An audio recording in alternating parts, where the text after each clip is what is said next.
প্রেতাত্মার শেষ হাসি। বহু বছর আগের কথা। গ্রামের শেষ প্রান্তে ছিল একটা পুরনো ভাঙা জমিদার বাড়ি।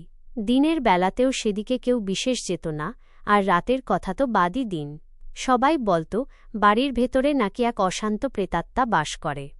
এক রাতে ৩ বন্ধু রনি, সুজয় আর তমাল সাহস করে ঠিক করল তারা সেই বাড়িতে যাবে। তারা ছিল খুব দুঃসাহসী, ভূতের ভয়কে পাত্তা দিত না। হাতে একটা টর্চ আর বুকভরা উত্তেজনা নিয়ে তারা বাড়ির গেট পেরোল।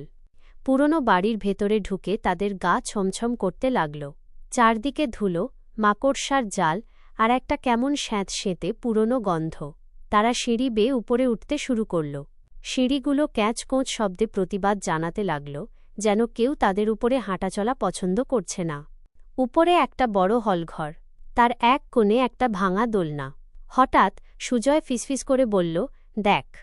রনি টর্চের আলো ফেলল দোলনাটার দিকে। অবাক কাণ্ড, দোলনাটা ধীরে ধীরে দুলছে, অথচ ঘরে বাতাস নেই। তমাল একটু ভয় পেয়ে বলল, চল এখান থেকে যাই। কিন্তু রনি তখন আরও বেশি কৌতূহলী।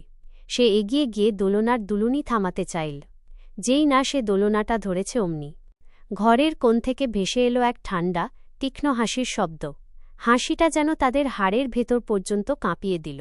তারা দেখল দোলনার পাশে একটা অন্ধকার ছায়া ধীরে ধীরে মানুষের আকার নিচ্ছে। তার চোখ দুটো ছিল জ্বলন্ত কয়লার মতো লাল।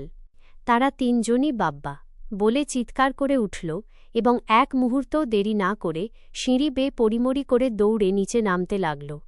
নিচে নেমে তারা বাইরে বেরোনোর জন্য দরজা খুঁজছে, কিন্তু দরজা খুঁজে পাচ্ছে না। যতবারই তারা দরজার দিকে যেতে চাইছে, ততবারই দেখছে তারা আবার হলঘরের মাঝখানে ফিরে এসেছে। তারা বুঝতে পারল এটা প্রেতাত্মার মায়াজাল। ঠিক সেই সময় তাদের কানে এলো সেই ঠান্ডা হাসিটা। এবার হাসিটা অনেক কাছে, যেন ঠিক তাদের পেছন থেকেই আসছে। তারা ভয়ে জমে গেল, নড়তে পারল না। রনি সাহস করে পেছনে ঘুরে দেখল সেই লাল চোখের ছায়া তাদের দিকে এগিয়ে আসছে। ছায়াটা কাছে এসে বলল, যে সাহস করে এখানে আসে সে আর ফিরে যেতে পারে না। বন্ধুরা চোখ বন্ধ করে প্রাণপণে দৌড়তে শুরু করল। এবার তারা আসল দরজাটা খুঁজে পেল। তারা পাগলের মতো দরজা খুলে বাইরে ঝাঁপিয়ে পড়ল এবং পিছনে একবারও না তাকিয়ে গ্রামের দিকে ছুটতে লাগল। পরের দিন সকালে ৩ জন বন্ধু যখন একে অপরের দিকে তাকাল, দেখল তাদের চুল সাদা হয়ে গেছে।